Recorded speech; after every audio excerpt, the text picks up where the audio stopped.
আপনার অনুভূতি জানতে চাচ্ছি যে আপনি এই ইয়াং বয়সে মনে হয় বাংলাদেশের সবচেয়ে কম বয়সে মন্ত্রিত্বের শপথ নিলেন, মন্ত্রী পদমর্যাদায়। আপনার কি অনুভূতি? অনেক শহীদের রক্তের বিনিময়ে অনেক আহত বন্ধুদের হাসপাতালে চিকিৎসারত অবস্থায় আজকে আমাদেরকে দেশের স্বার্থে, জাতির স্বার্থে সরকারের দায়িত্বে আসতে হয়েছে। আমরা মনে করেছি যেহেতু তরুণদের নেতৃত্বেই অভ্যুত্থান সংঘটিত হয়েছে, তরুণরা যদি সরকারে আসে তাহলে জনগণের আস্থা বাড়বে এবং তরুণরা একই সাথে সরকারে থাকবে, রাজপথেও থাকবে। অভিজ্ঞতা এবং তারুণ্যের সংমিশ্রণে এই অন্তর্বর্তীকালীন সরকার গঠিত হয়েছে। আমরা যে প্রতিশ্রুতিগুলো করেছিলাম, গণহত্যার বিচার এবং রাষ্ট্র কাঠামো পুনর্গঠন, নিরপেক্ষ নির্বাচন, সেই কাজগুলোকে সামনে রেখে, সেই লক্ষ্যগুলোকে সামনে রেখে এই সরকার কাজ করবে এবং অতি দ্রুত সময়ের মধ্যে মানুষের জীবন নিরাপত্তা এবং আইন শৃঙ্খলার পরিবেশ ফিরিয়ে আনাই আমাদের প্রথম কাজ হবে। রাষ্ট্রের সংস্কারের জন্য তো সবচেয়ে ইম্পর্টেন্ট বিষয় হচ্ছে সংবিধানে হাত দিতে হবে, কিন্তু আপনাদের তো সেই ম্যান্ডেট নাই, তাহলে সেটা কিভাবে সম্ভব?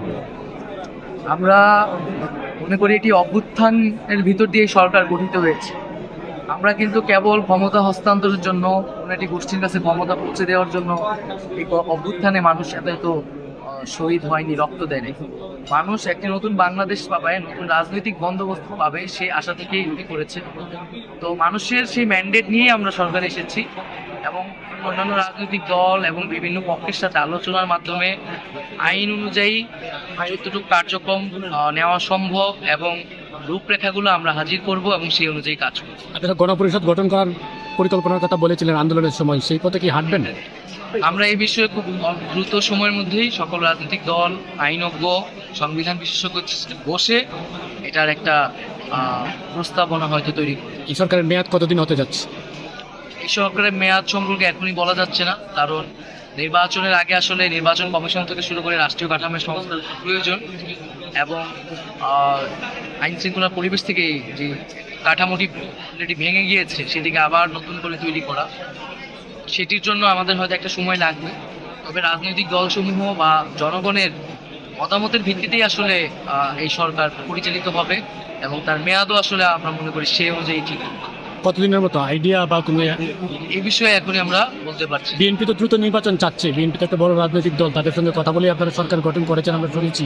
তো এইখানে আওয়ামী লীগের কাউকে দেখলাম না, আপনারা কি কথা বলতে চেয়েছিলেন কি না? না, আমরা তো বলেছিলাম যে ফ্যাসিস্টদের যারা সমর্থক তারা এই সরকারি স্থান পাবে না এবং তাদের এখনো বিচার হয় নাই এবং শেখ হাসিনা দেশ ছাড়িয়ে পালিয়েছেন। অবশ্যই আগে ফ্যাসিজমের সাথে যারা জড়িত তার বিচার, গণহত্যার যারা দণ্ডিত, যারা হচ্ছে অপরাধী, তাদের বিচার আগে করতে হবে।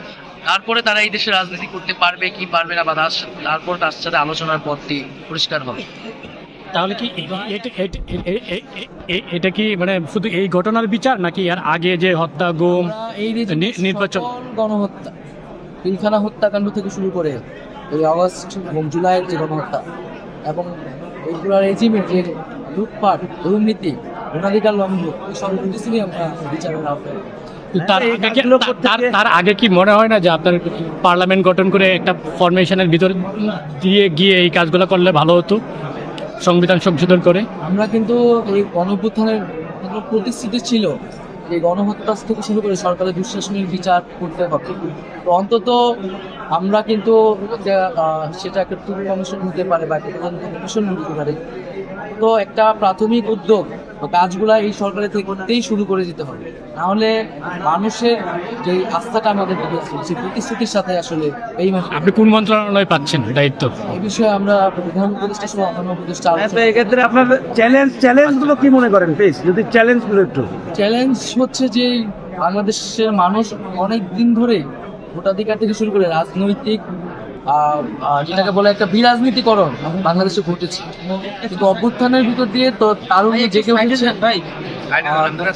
দ্রুত সময়ের মধ্যে আইন শৃঙ্খলা পরিবেশকে ফিরিয়ে আনা একটা চ্যালেঞ্জ হবে এবং সকল মানে রাজনৈতিক দলগুলা, গণতান্ত্রিক দলগুলাকে একত্রে এনে একটা নতুন বাংলাদেশকে প্রস্তাবনা তৈরি করা, সে অনুযায়ী কাজ করা।